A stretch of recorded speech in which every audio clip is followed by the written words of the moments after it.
Olá pessoal, eu me chamo Daiane, sou professora de História e hoje nós vamos continuar falando sobre a ditadura militar e cada vídeo desse nós estamos esmiuçando, trazendo alguns aspectos da ditadura militar, como foi esse período no país. Hoje nós vamos falar sobre os atos institucionais, então vejamos quais são os objetivos da aula. Primeiro, compreender as funções dos atos institucionais.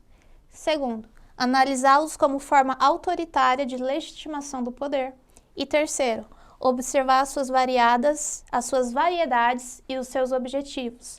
Por que variedades? Porque cada ato institucional tinha um objetivo específico. Então, observe. Durante os anos de 1964 a 1969, o regime militar utilizou atos institucionais para impor decisão que visavam garantir a permanência dos militares no poder. Faço uma correção. De 1964 a 1981, durante todo o período do regime militar, os presidentes eles colocavam em voga atos institucionais para sua permanência no poder. Esses atos eram decretos e normas que se colocavam acima da Constituição vigente. Então, observem que os atos institucionais eles se colocavam acima da Constituição vigente. Aqui eu trago para vocês uma capa de março de 1967, no qual coloca que o novo ato dá plenos poderes ao governo. Os partidos políticos eles são extintos, as garantias suspensas, melhor dizendo, e a eleição indireta. Então era essa uma das medidas dos atos institucionais.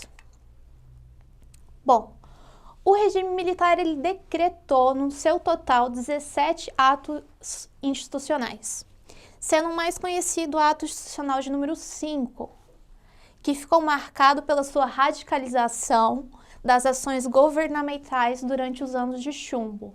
Nesse ato institucional de número 5, há um grande aumento da perseguição aos opositores do regime, da tortura, das prisões.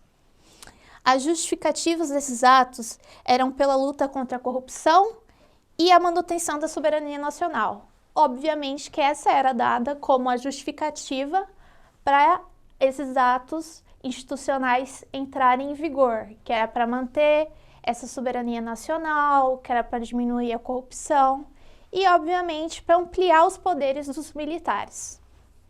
Então, editado o ato de número 5, ato institucional de número 5.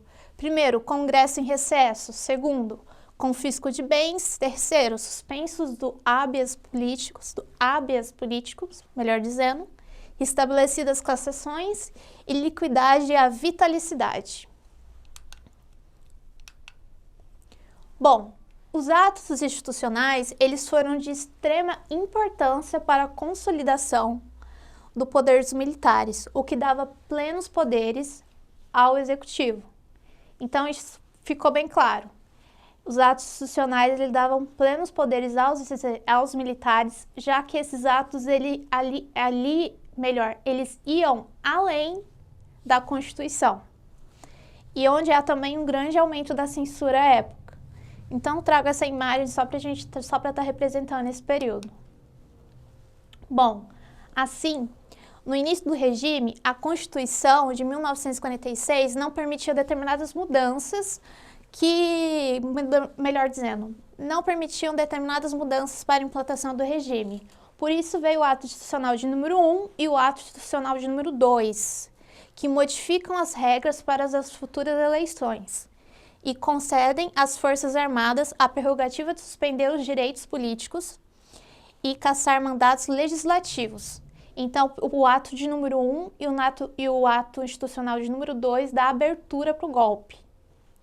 Em seguida, o ato institucional de número 3, ele estabelece as eleições indiretas para os governadores dos estados da União, visando dificultar a chegada de candidatos da oposição ao poder.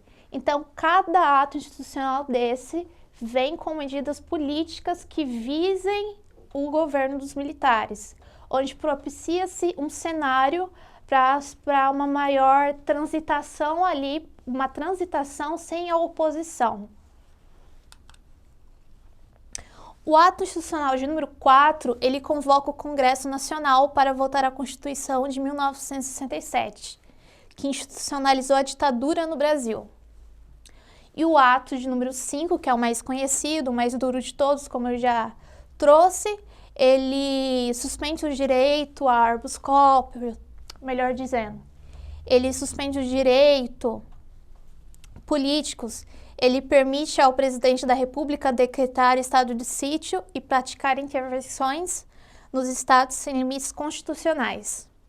Esse momento ficou conhecido como Anos de Chumbo. Esse ato institucional de número 5, ele dá esse período conhecido como Anos de Chumbo, que se estende do final do governo de Costa e Silva e durou por todo o governo de Médici.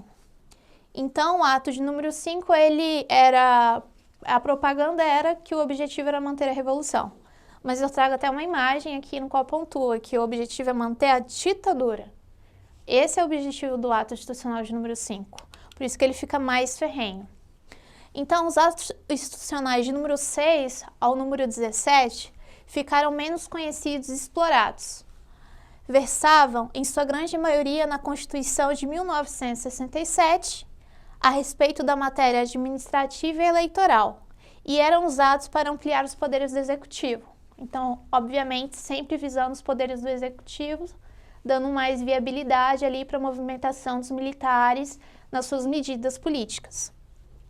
Em geral, os atos institucionais operaram como instrumentos de legalização de qualquer ato do Poder Executivo, como eu já pontuei, respaldando as ações de cassação de direitos básicos do cidadão, as prisões ilegais e a prática da tortura.